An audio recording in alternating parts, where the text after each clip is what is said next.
भी बार बार चेतावनी देता हूं कि हमको कभी कभी इस बात का एहसास होता है कि विदेशी दबाव में आकर के कश्मीर के बारे में यह सरकार समझौता करने की बात सोचती है।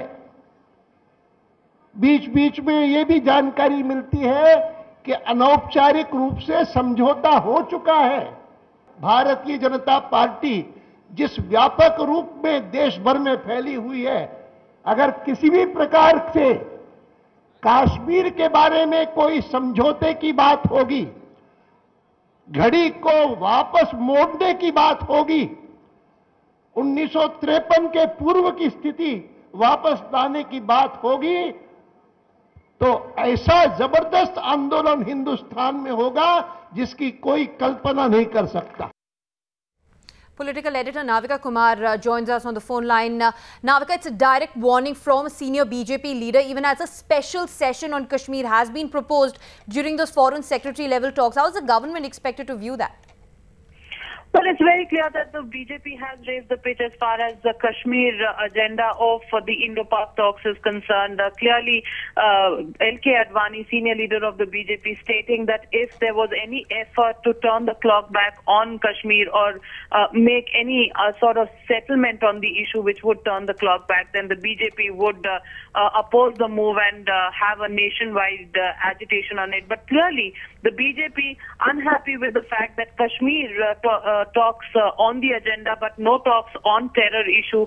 Clearly, the insinuation being that the government is working under pressure. The government, of course, has denied any such external pressure, and that just creating a normal atmosphere between India and Pakistan is what both sides are trying to do through these foreign secretary level talks.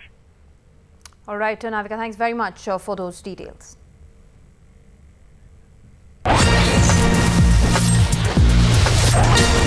The BJP is certainly making their stand clear as far as the foreign secretary level talks are concerned. Nirmala Sitharaman saying no point of engaging in a dialogue with Pakistan till terror is discussed.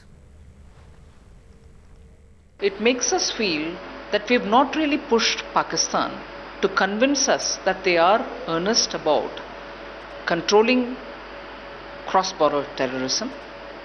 They are also not giving us enough indications to believe that they will bring in the perpetrators of 26/11 to justice.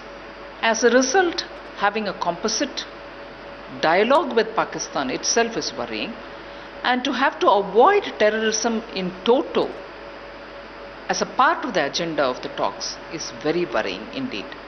What is it that we are trying to achieve through this process of dialogue? I am not even going to talk about Kashmir. It is more important for us to have concrete evidence that terror will no longer be promoted by Pakistan from their soil against India. And again, what happens to those perpetrators of the 26/11 attack? When are we going to get any kind of justice from them? Till then, is it talks for the sake of talks?